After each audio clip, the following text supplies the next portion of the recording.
There's a lot of reasons why I think these sites were actually constructed.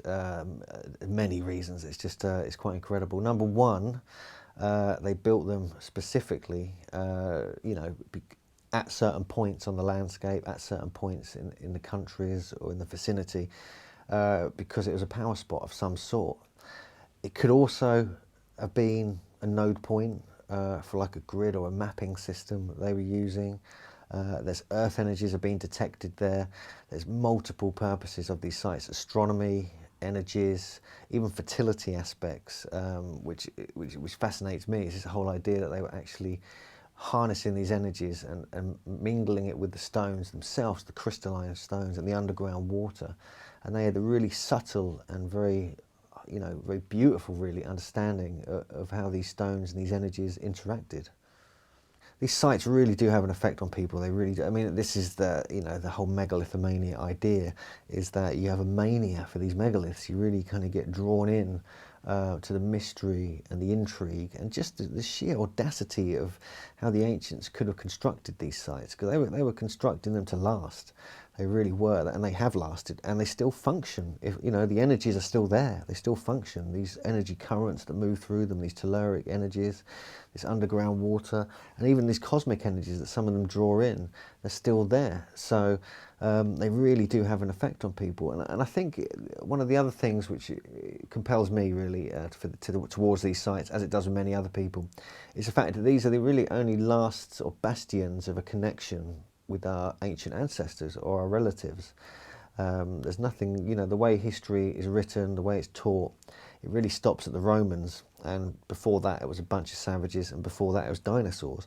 So we really need to take a look at that again, and I think they show an archive of our family, and so we're compelled to make a connection with that in whatever way we can, by visiting them, by studying them, by feeling into the energies, whatever you need to do. What I find really interesting with these sites is that there does seem to be an element of compassion in their construction, and they weren't building it just for their generation, they were building it for future generations. They were building it to last, and so that could stretch way into the future. Their intentions could have gone way into the future with this. They could have designed them because it may have helped the earth, it may have balanced the disharmonic energies of the earth, like in a geomantic perspective. And so, yeah, so I think that there is a message in them for us now, and it connects us again with the ancestors. It connects us again with our family, our relatives. And they maybe knew that. They maybe knew we were going to lose that spiritual connection. We were going to lose that kind of knowledge of what the ancients knew. And the universal language, which is the only language that can be recognized and understood by anyone in the galaxy, the universe, and on this planet, is the language of mathematics and geometry, which all these sites seem to encode within their structure, within their placement according to each other, within the astronomical alignments, and how they connect with stars, the sun and the moon. And so, yeah, there's a lot of different perspectives of the way we can approach these sites and can connect with them. The building of these sites is one of the deeper mysteries of understanding what they're all about, because you look at some of the size of the blocks, it's just so gargantuan. They come from so far away, often hundreds of miles away. I think if we take an example from Peru, Bolivia, that kind of area, some of the stones are up to 200, 300 tons.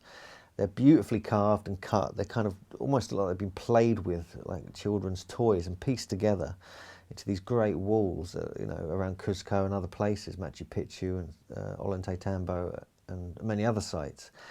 And how they could have done that, I mean, you can't even fit a piece of paper or a razor blade between the way they're put together. They're so precise, these polygonal walls.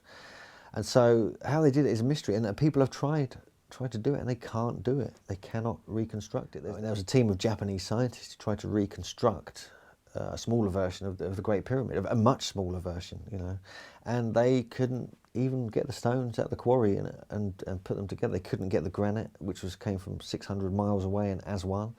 And so there's the mystery of how they constructed any of these sites. Even look at Avebury. Some of the stones there are huge. They only came from a few miles away, but still, how do you get them there? How do you get several hundred stones that weigh 60 to 80 tons each into place? it's an incredible feat of engineering, whatever they did, whether they were using magic, levitation, whether they were just advanced beings and they just had some kind of technology with no idea what it is now. But even today, we just can't do it as easily as what people might hope. So I think that's one of the deeper mysteries, is to how they did it.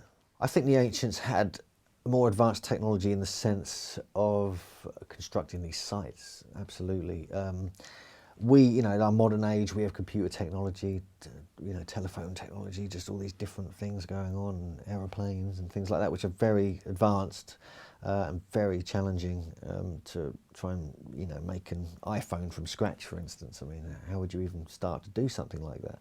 But with the technology of the ancients, it really was a precision piece of engineering, these sites, and to be honest with you, the only thing that's going to survive the several thousand years between now and then is stone, and they built in stone, and I reckon they were using other metals and crystals, and they had other things that don't even exist anymore, because if they were made of gold or anything valuable, they probably disappeared and been melted down or in private collections. If it's standard types of metal, it's going to be rusted, it's going to be gone. So we just get glimpses of discoveries, which some researchers, such as Klaus Donner, and Michael Crimo, and others, are managing to resurface from private collections and basements in museums that are being completely ignored.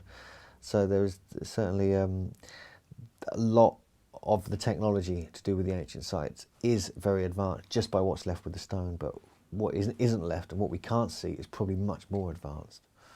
Many sites are aligned over great distances, all across the country, all around the world. They have similar designs. You look at the dolmens, they're in almost every country on the planet. You look at the polygonal walls in Peru, you get them in Italy, you get them in Saudi Arabia, you get them in Japan. They were the same people were building these sites, as far as I'm concerned, and they were working to a design spec, which was an extremely high standard. They had an agenda, whether it was positive or negative or whatever it was, we don't know. But they could build incredible megalithic monuments, and they did it across the entire planet. They placed them. They somehow were able to measure the distances or the degrees of difference over thousands of miles, hundreds of miles, tens of miles.